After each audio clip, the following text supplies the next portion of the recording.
Bandit from the Yu-Gi-Oh! Central. Today I'm going to be deck profiling my Mermail deck. I feel like this deck, it was it was hit indirectly by the ban list by Upstart Goblin going to 1 and the Norden, of course, going to 1. But other than that, really, this deck wasn't that hindered that bad by the ban list. If anything, it got a little bit better now that, like, Pepe's kind of out of the problem. So, anyways, without further ado, let's get straight into this deck. First, I played the 1 lead. He's just a big beat stick, and he also helps with the hand loops. That's really kind of just the main reason why you play him. Play triple Megalo. Basically just a staple now with 3. Helps promote your OTKs, and yeah. Triple Teus. I feel like this card is really underrated. It's actually just a really good card. Helps you search out your Mermails, and really helps create like larger boards. And especially since I play a larger Mermail count, I feel like this is a really good card.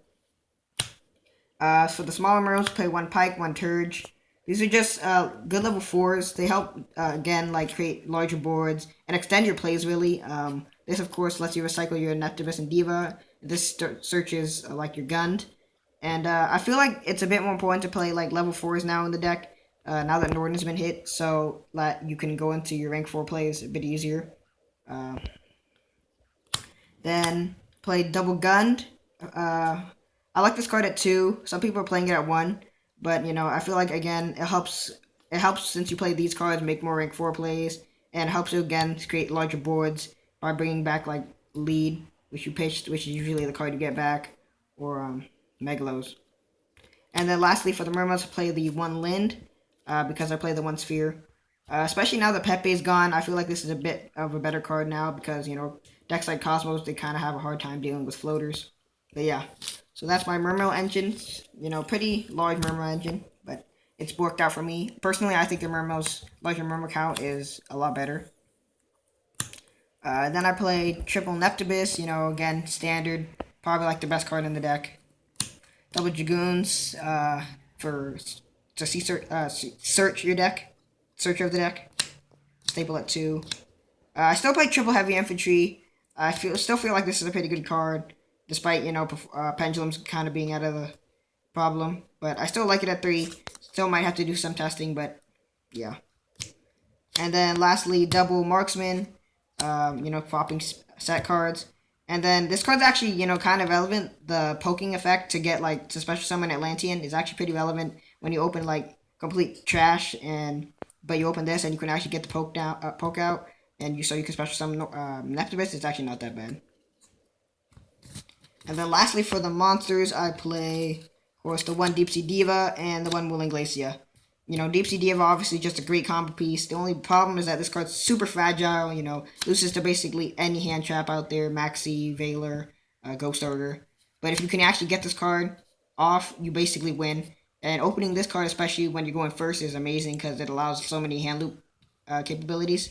And the Wooling Glacia, obviously, is there for the 2-card hand loop. It's a really good card, obviously.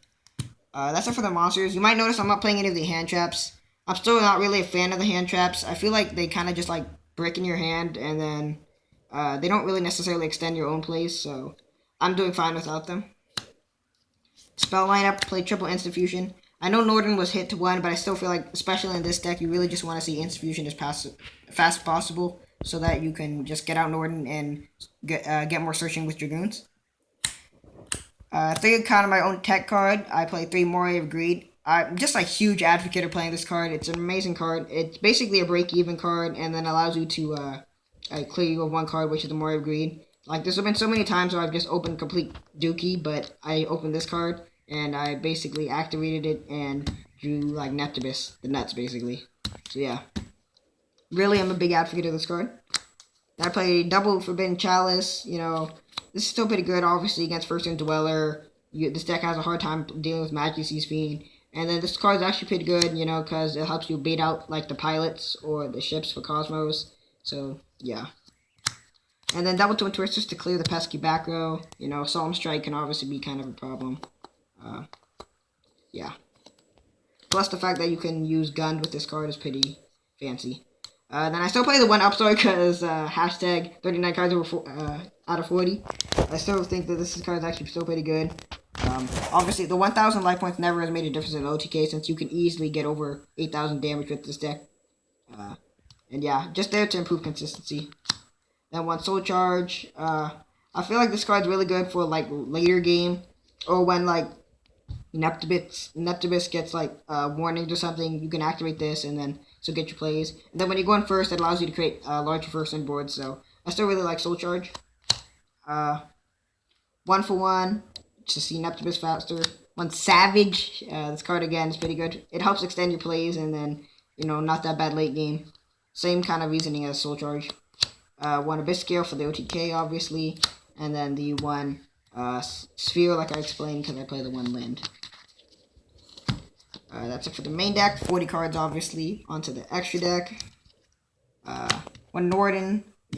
Again, this card just allows you to abuse Dragoons so much. It's ridiculous. One Gaios for the rank 7s. Walking Skill Drain, pretty good against the Cosmo matchup. Big Eye can end up being clutch at times.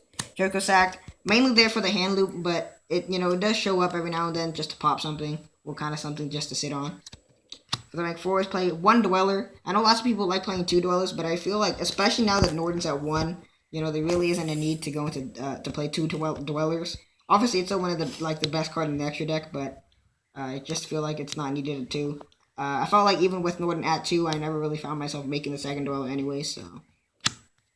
One Hope Over 37. One of the newer cards in this deck came out of Premium Gold. It's not a bad card, actually. 101, Castel.